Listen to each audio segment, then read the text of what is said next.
Good morning, everyone, and welcome to Glasgow and to the second week of the Cryosphere Pavilion. My name is Pam Pearson. I'm the director of ICCI, the International Cryosphere Climate Initiative. We'd like to give a special welcome also to those of you watching in the pavilion hubs in Stockholm and Geneva. And Geneva, in many ways, will take over this pavilion later today with presentations on the plight of alpine glaciers. For those of you who are watching virtually, please feel free to put questions in the chat. We also have the opportunity, if people wish to ask questions live from Stockholm and Geneva.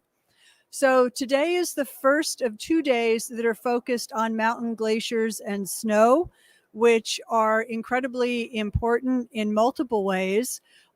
They have been the prime contributor to sea level rise globally, but increasingly we are seeing impacts on water resource loss, on tourism, and other changes such as landslides and glacial lake outburst floods that have huge impacts on ultimately 1 billion of the world's peoples, both living in mountains or living downstream.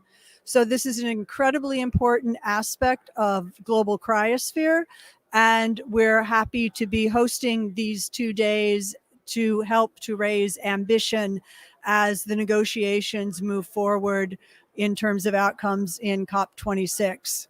So our first presentation is focused actually on glaciers that don't always receive a lot of attention, which are Southern Hemisphere glaciers. There are glaciers in New Zealand, certainly some of the largest glaciers in the world in what we are calling the Southern Andes, but is basically Patagonia. Tropical glaciers. There is also quite a bit of snow, especially seasonal snow in South Africa, small remaining glaciers also in East Africa. And so that is going to be the focus of this first presentation. And it's my great pleasure to introduce virtually what I think is our furthest away participant, Lauren Vargo on New Zealand, from working on glaciers in New Zealand. So if we have Lauren up, please take it away, and then I'll introduce the other speakers who are here in person. Thank you. Great, thanks so much, Pam. Kia ora koutou. I'll be talking about glaciers in New Zealand.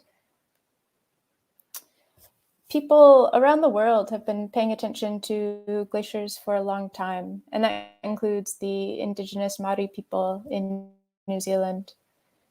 Franz Josef Glacier is one of the most well-known glaciers. Its Maori name, Ka Roimata o Hine Hukatere, means the tears of Hine Hukatere. The name comes from a story of a snow maiden called Hine, who lived in the mountains but ventured down to the sea.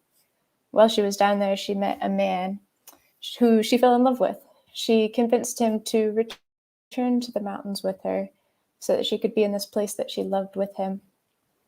But while they were going up to the mountains, he encountered a storm. He wasn't used to the environment. He fell and he died.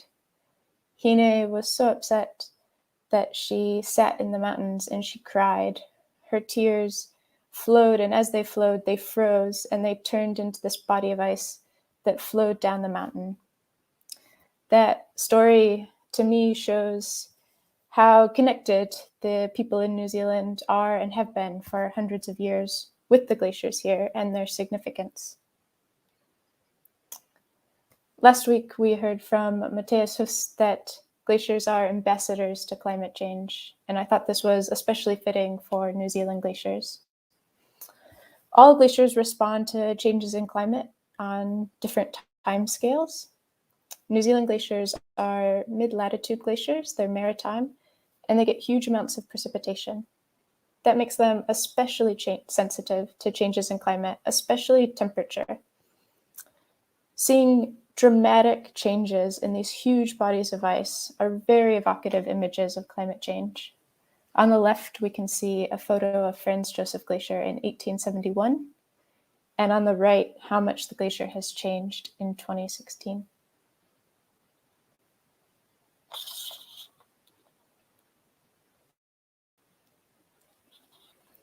Here's a time lapse of Franz Josef Glacier from 2013 to 2018 or so. Glaciers are also unique examples of climate change. Other records of climate change include Earth's temperature, ocean temperature, sea level, but these are all things that are really hard for us as people to feel or to see really clearly. They require precise measurements, but we can see glaciers really clearly changing size, getting smaller, making it possible for all of us to be almost scientists observing how the Earth is changing through glaciers. Here in the video, the camera had to get adjusted so that it was still capturing the glacier as it had retreated so far up valley from where it was at the start of the time lapse.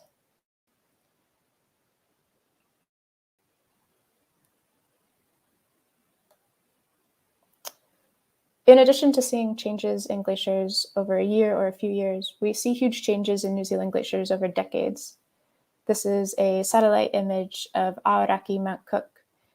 It's a region in New Zealand that includes about half of New Zealand's glacier volume. The glaciers in the image are the blue shading, and from surveys in the 1970s and then again in 2016, we know that about half of the ice area was lost in those few decades. Now we're looking at the same region, but instead of an image of the glaciers, we're looking at data of glacier change or surface elevation thinning. So it's showing how the glaciers are getting thinner. The first section of time, 2000 to 2004, we see some little bits of red showing that the glaciers are thinning, but then by the end, 2015 to 2019, we see much darker reds, showing that the glaciers are melting much more by the end of that period. This data showed that the rate of melt in New Zealand is increasing faster than glaciers in any other region around the world. And that ties back to New Zealand glaciers being especially sensitive to changes in climate, changes in temperature. This figure on the right here, this is of one glacier, Brewster Glacier. And again, it's looking at the surface elevation change of that glacier over a few years. We can see that in some places, there are more than 12 meters of surface elevation lowering. All the red is the elevation getting lower, representing glacier melt. Using this data, I was able to use event attribution methods and perform the first study attributing glacier melt of an individual glacier over individual years to climate change. This made it possible for us to definitely say that climate change is influencing glacier melt. In this study, we found that the years New Zealand glaciers melt the most are at least 10 times more likely to occur today than they were to occur 100 years ago. Seeing these dramatic changes in ice and knowing that it's because of climate change, it leads to the question, how much ice will there be in the future? The image on the left here, both of these images are again of this Aoraki Mount Cook region in New Zealand. On the left shows what ice might look like in 2100 under a low greenhouse gas emission future. In that scenario, we have about 50% of the glacier ice that we do today. On the right, under a high emission future, there's much less ice in the region, only about 20% of what there is today. Those are huge differences, with big differences on impacts downstream. If you were someone visiting this region in 2100 and you had a photo of what the glaciers look like today, you'd probably recognize the photo if you're in that low emissions future. There are still glaciers flowing down the valley, still ice up in the mountains. But in that high emissions future, it would look so different from what it is today. So why do we care that glaciers are melting, besides being a canary in a coal mine for climate change? One reason is that glaciers contribute to sea level rise. This plot shows projections of glacier contribution to sea level rise through 2100. But New Zealand has a relatively small glacier ice volume compared to other countries. If all New Zealand glaciers melted completely, that would only contribute about 0.2 millimeters to sea level rise. So why do we really care that New Zealand glaciers are melting? New Zealand glaciers are important for water resources. This plot here shows the idea of peak water. As glaciers initially start to melt, we see an increase in annual runoff. But then once we get to that peak water point, as glaciers continue to melt, the annual runoff, and more importantly, the melt season runoff, decrease quite a bit. In New Zealand, studies have found that glaciers are especially important for runoff and water, not just in terms of annual runoff, but for times like when there are really low precipitation years and seasonally in moderating those other changes. Agriculture and hydropower are really important for the New Zealand economy, people in New Zealand, and changes in these frozen water resources will have big impacts on people. We also know that as glaciers melt, there's an increase in natural hazards. This news story on the left is from as Fox Glacier retreated, a landslide occurred that took out all access to the glacier. It was one of the most well-known glaciers, along with Franz Josef. So not being able to access it is a big deal. On the right is a news story from flooding and a bridge being washed away on the west coast downstream of Franz Josef Glacier. These natural hazards, they have impacts on people who live in the regions, on the economies for the regions and the country as a whole. Glaciers in New Zealand are also important for tourism. This plot on the right shows the number of international visitors who saw a glacier while they were in New Zealand. We can see that number has gone up quite a bit from the early 2000s to 2017 or so. Before COVID, tourism was a huge part of the New Zealand economy, and this plot suggests that people who are visiting New Zealand are hoping to look at glaciers and natural resources, natural landscapes, things like that. Glaciers are also really important for snow sports and outdoor recreation. The photo of the mountains includes Aoraki. It's the highest peak in New Zealand. This mountain and the region in general are really popular for mountaineers, for outdoor enthusiasts. Studies have shown that as the glaciers melt, as they retreat, as they become more crevassed, it's become harder to access this landscape and also more dangerous to access this landscape. So the key message is, we know that New Zealand glaciers are hugely sensitive to changes in climate, particularly changes in temperature. And because of this, they're melting very quickly and pretty powerful images of climate change. This melt impacts people, communities, societies, economies, all throughout New Zealand. We know that the glaciers will continue to melt, but future emission pathways, what we decide, and future policy that determines those emission pathways really have the power to determine how much the glaciers will melt. Thanks so much.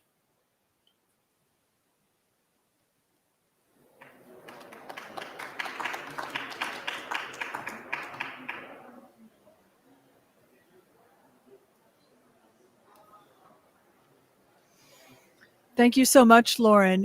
One question to the technical people. Will Lauren be available to answer questions later?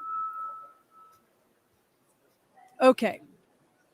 So thank you so much. We will now let you go to bed. It's very late in New Zealand right now. Our next speaker, which we're quite honored to have at the pavilion, is Dr. Georg Kaser. Dr. Kaser is a multiple IPCC author, has been very active in the glaciology field for decades, mentored perhaps dozens of students over the years. And his own focus in research has been especially on tropical glaciers, which are among the most vulnerable. and those in the Andes and in the Southern Hemisphere in particular. So please, Dr. Kaser came up, and we look forward to your presentation.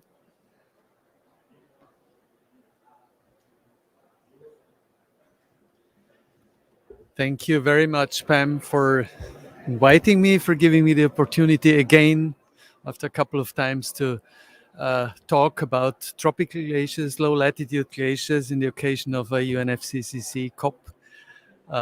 We have a long history on this cooperation. I have dedicated myself to tropical glaciers, and you may call them also low latitude glaciers. And if you have a closer look, almost all of them, the huge majority of them, are in the Southern Hemisphere. There are very few in the Northern Hemisphere, in Venezuela, Colombia. The rest is in the south.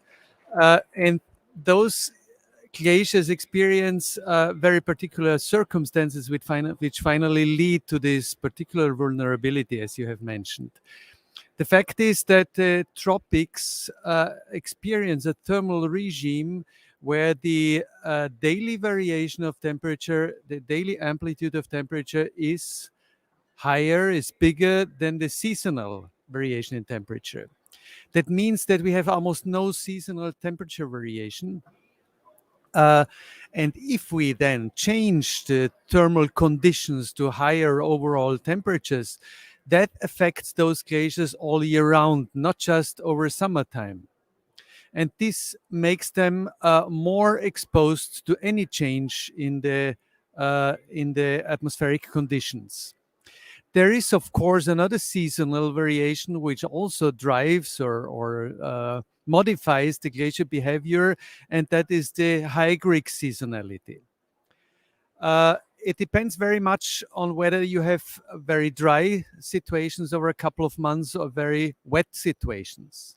The very dry situations, which, for instance, in the Peruvian Cordillera Blanca or also in the Bolivian Cordilleras, extends over half of the year, basically. It's about 6 months. That causes the glaciers to be almost the only water resources for that region. So in these steep mountains, we have hardly any groundwater reservoirs on one side. And because of these thermal conditions, we have no seasonal snow cover. So the glacier melt is to a large extent, the only source for water resources, for the water use in these populated and highly active regions down valley. On the other side, the moisture impacts on the glacier behavior. The drier it is, the more energy is consumed for sublimation. That means there is not that much mass removed than it would be removed by melting. On the other side, if you have wet conditions, this melting is accelerated by 7 times, 8 times more than by sublimation with the same input of energy. So it depends also how humid these regions are over the course of seasons, but also in a trend toward a different climate. And we have observed that during El Nino phases, the glaciers lose much more mass than they do during La Nina phases. Not because of temperature reasons, but mainly because of moisture regions. And the moisture drives the separation between sublimation and melting. So that is the point. If we look on a global scale, there are, besides some inner Asian runoff regimes, no other regimes that are so depending on glacier runoff. And that is because we care very much about these tropical glaciers. Not those in Eastern Africa, not those in Puncak Jaya, Irian Jaya. They are interesting. They are telling us a lot about the climate change. But water-wise, it is those in the Andes because the others are too small. So just to finish, we have already passed the peak water in the Andes. We are observing accelerated loss of mass apart from the very highest regions, which are 6,000 meters and above. there we may maintain some glaciers, but the rest is already dedicated to be lost. And this is posing all decision makers, political and administrative decision makers, to a very, very high responsibility. And that is something which we really care. That's why we care so much about tropical glaciers.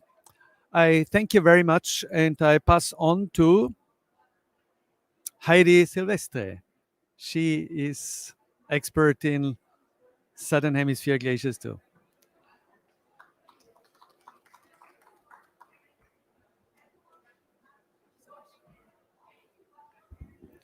Good morning, everyone. Thank you so much for joining this great event on Southern Hemisphere glaciers. As Georg said, my name is Heidi Sevestre, and I have a project focusing on tropical glaciers. And today it is my pleasure to tell you about the work we have been doing on the glaciers in Colombia. And this will greatly, hopefully, illustrate what Georg was telling us about the importance of these glaciers, especially for local communities. So these tropical glaciers are so much more than just ice in the mountains. And this is what this talk is all about. I wanted to give you a little map of where these tropical glaciers can be found. As Georg explained, tropical glaciers are found in the tropics, and they are spread over 3 different regions. The first one is in Northern Andes, Central Latin America. And there we have glaciers that are actually found in Mexico. We have still, I think, 1 glacier left in Venezuela.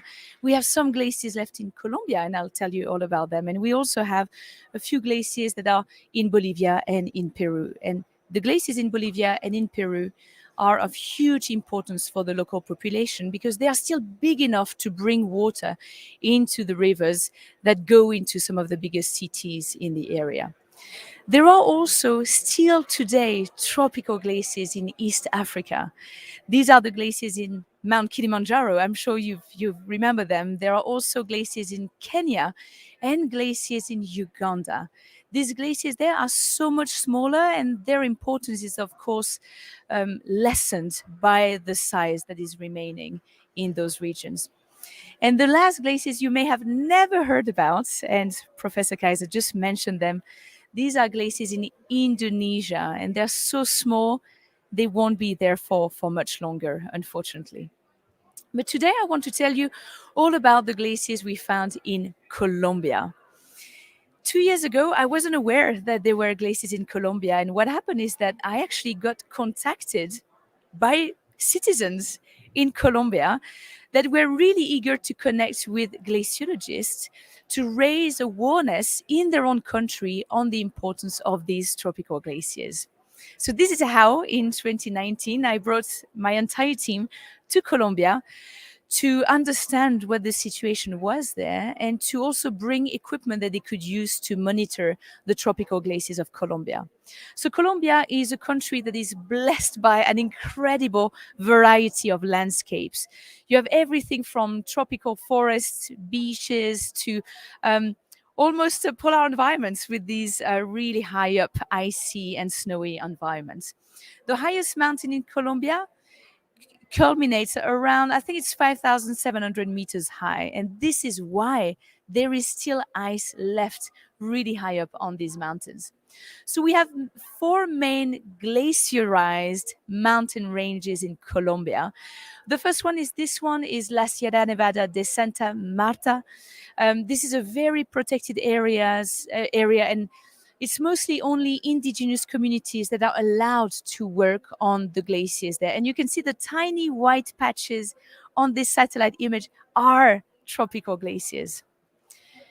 There is also La Sierra Nevada del Cocuy or Guican, and I got the chance to visit it 2 years ago. Absolutely mesmerizing place with a lot of glacial lakes.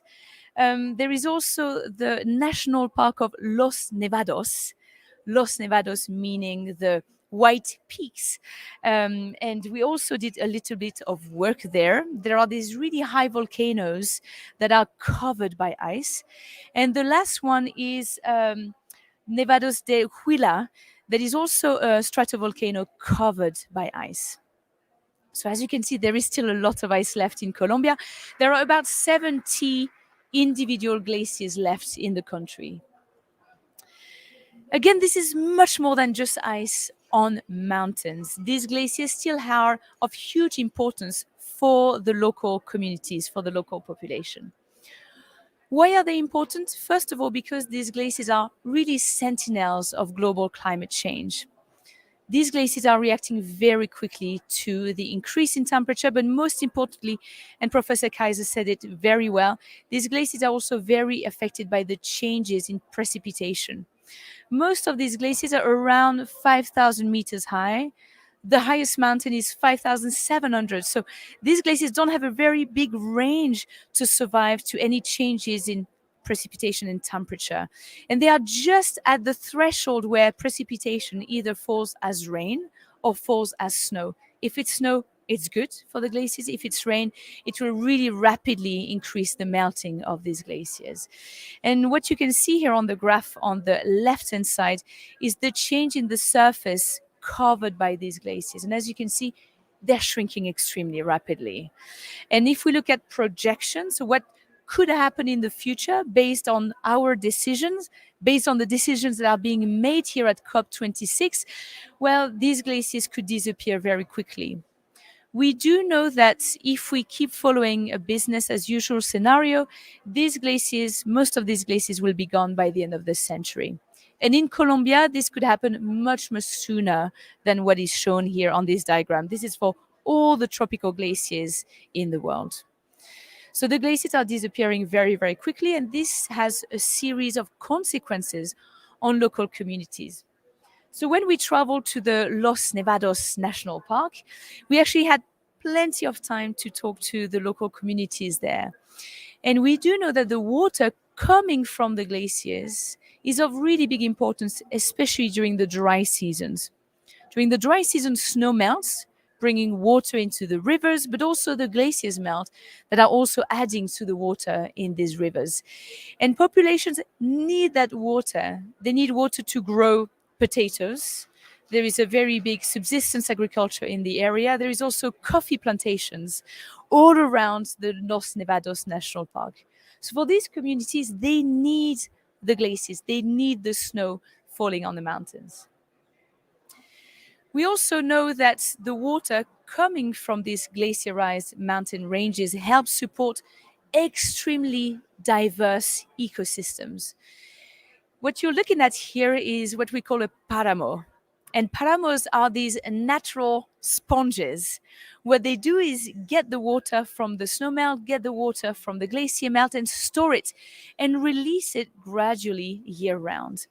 And these ecosystems are, first of all, extremely beautiful. This is a drone view, so an aerial view of a paramo, very, very close to the glaciers. The biodiversity there is fantastic. There is a lot of endemic species, and local communities, indigenous communities, depend upon the variety of ecosystems we have there. So the question is, when the glaciers disappear, when there is no more snow falling, what will happen to these paramos? What will happen to this biodiversity? What will happen to all the communities who depend upon these ecosystems? There is also a very strong indigenous presence in the mountains of Colombia. And this was the very first time for me that before going into the mountains, we needed to ask permission from the local communities if we could go to do some work on the glaciers. And so we spent an afternoon and an entire night speaking to these elders, asking for their permission. And actually, we had a fantastic conversation about climate change and about the changes they were observing in the mountains, in the glaciers. And what was absolutely, really touching for me is that, as you can see, they're dressed in white. And there is a reason why they're dressed in white, is because for them, the glaciers, the snow are sacred. And this is the origin of life. This is the beginning of everything. So they really attach a huge importance to these glaciers, to these snowy peaks. And for them, they really want to preserve them for as long as possible, but they were really aware of the fact that they were currently disappearing. So we got permission to work on the glaciers, luckily. We got their blessing and were able to spend some time there. Another consequence of the mass loss and also on the importance of doing in situ fieldwork on these tropical glaciers is because they are interacting with another phenomenon, which is volcanoes. And in Colombia, most of the volcanoes are covered by ice.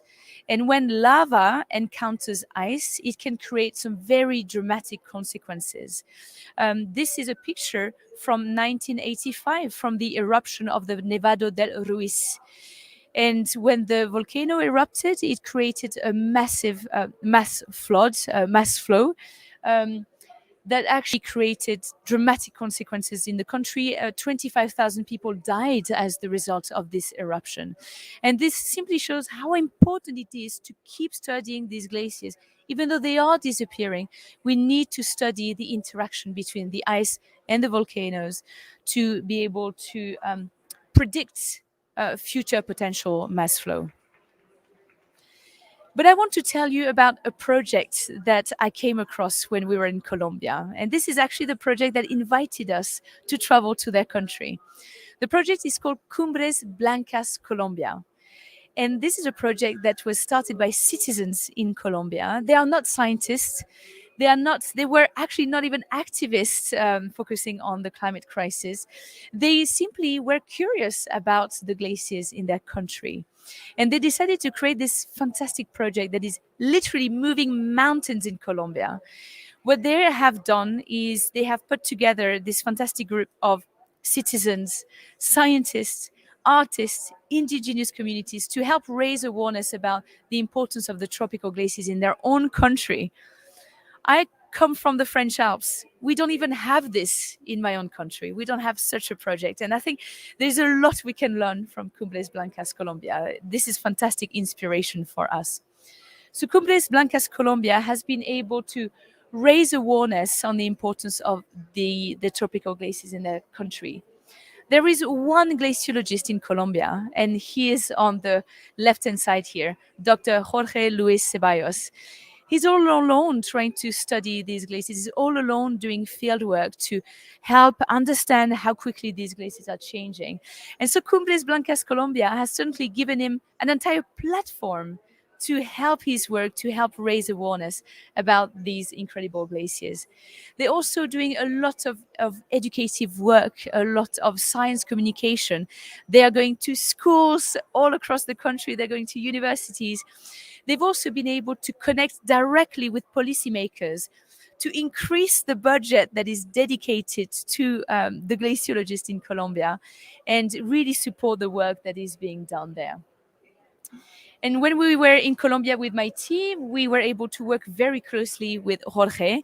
We actually donated some equipment for his work for Cumbres Blancas Colombia that will help monitoring the glaciers.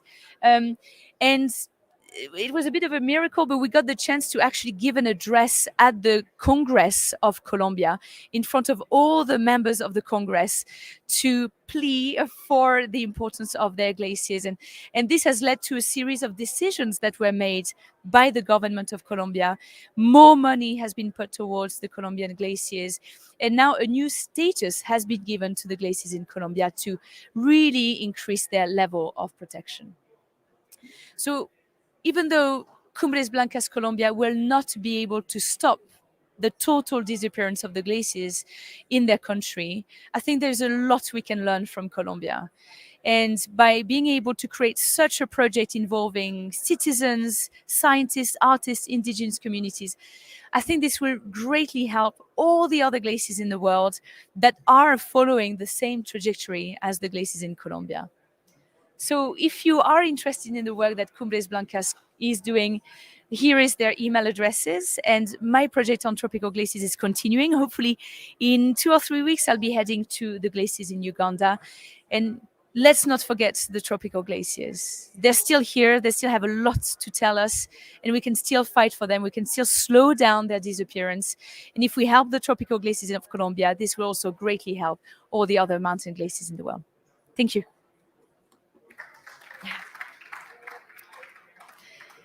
So now we can move to a Q&A. So in the audience, if you have any questions, now is the time to ask them, and also to the hubs in Geneva and in Stockholm. If you have any questions, now is the time to ask your questions. So we'll be ready for any questions you may have.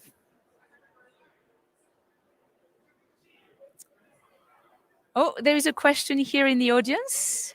Maybe Pam, you can start first. And if you have any questions, you will have to walk to the microphone just here. Pam, go ahead. Yes, I just thought I would start off with a question to both Heidi and Georg, if you would like to come up and answer. The question is a simple one. Are all tropical glaciers doomed even at low emissions, which would take us up to about 1.6 to 1.8 degrees?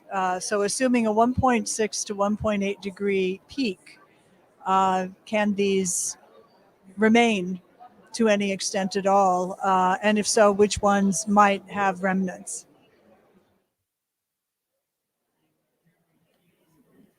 Sure. Thank you, Pam. And you really address a question which is scientifically not totally solved. I would say yes, they are all doomed. They are all gone.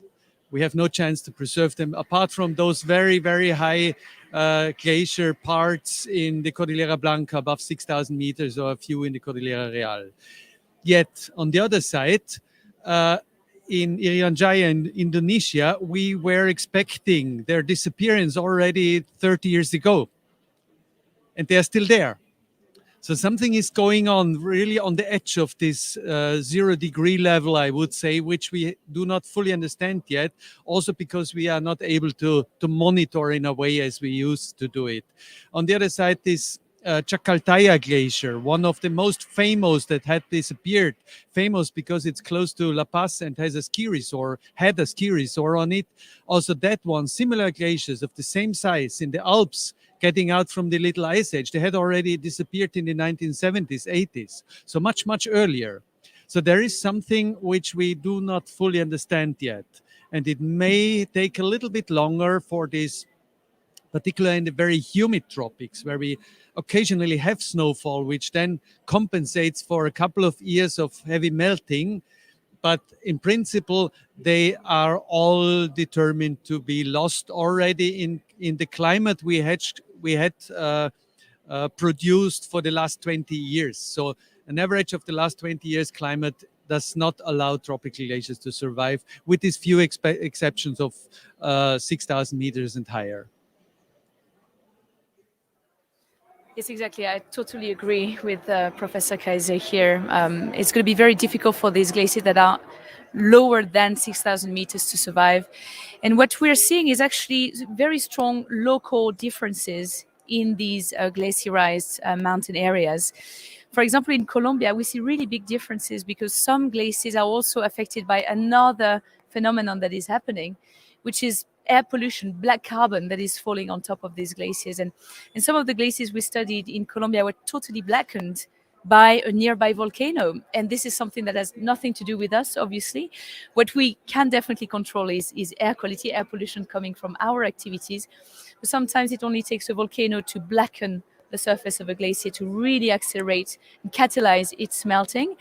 And it only takes a snowfall to cover the glacier in white again and help to preserve it for a little bit longer. So this is why also some of these regional or local differences can be very strong. But even at +1 degrees, which is we're already beyond that, we're at 1.2 today, some of these glaciers, most of these glaciers are doomed. Are there any more questions? Yes, please.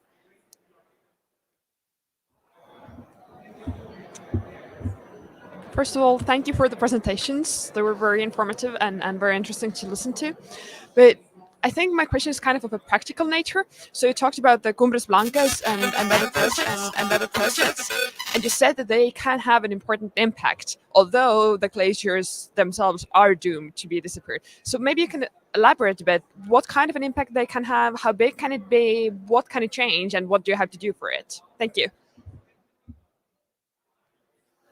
Thank you for your question. I think there is definitely a huge importance in education, and their work is all about raising awareness.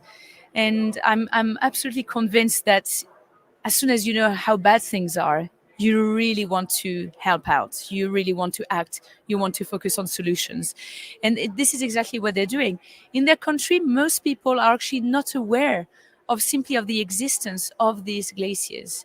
They just think that there are these permanent snowfields really high up on the mountains, but they don't know why these permanent snowfields or these glaciers matter. What is very interesting with Cumbres Blancas is that not only they are focusing on this education part, but they're also focusing on solutions. And they've actually created a mini lab to test solutions to help slow down the melting of the glaciers there. So they've tested two different techniques that are actually really current in the Alps, in the European Alps. So they have covered parts of a glacier, the Cannejeras Glacier, with white tarps. And of course, because this is white, it reflects solar radiation in a very efficient way. So this has dramatically slowed down the melting of that part of the glacier. And they also tested another low-tech technique, because low-tech is what we need really high up. I mean, this is really high up in altitude, so you cannot bring anything too heavy. They've also tested having almost like tennis nets or badminton nets to catch the snow when it falls or when it's being blown away by the wind, so that the snow will stick to the glacier much longer. And this is also working, but these are solutions that you cannot implement on a very big scale. It would work for very specific areas. So I think this is brilliant. We need this creativity. We need those ideas, because what will work on these tropical glaciers could also work elsewhere. And by raising awareness on the importance, on the existence of these tropical glaciers in Colombia, this can spread to other countries. Cumbres Blancas Colombia has now expanded to Cumbres Blancas Mexico, Cumbres Blancas Venezuela, and I hope that they will come to Europe and that we'll have the same programs taking place in Europe, because if this exists here, we can definitely help preserve these glaciers for so much longer. Thank you.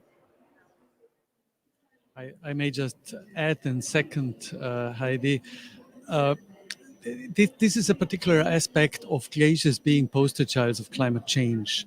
So if people try to become aware of these glacier changes, there is more than that, is the awareness on what this man-made climate change can do to us. This is the one side.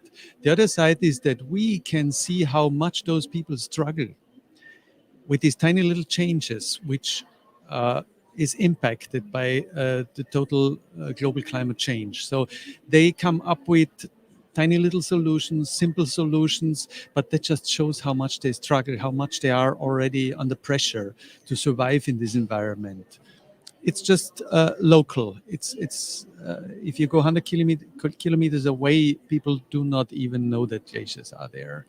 But they tell us so much that we should keep much more care about the global climate than we do for the time being. And we is basically, you know what I mean. Yeah? Yeah, exactly. We still have a chance in the Alps. We still have a chance in the Himalayas. We still have a chance in Alaska to preserve these glaciers for so much longer. So if we could learn from those projects, from the scientists working in these areas, hopefully this can have a snowball effect and also reach all these places where we can still make a big difference. Are there any more questions? Oh, yes, please, go ahead.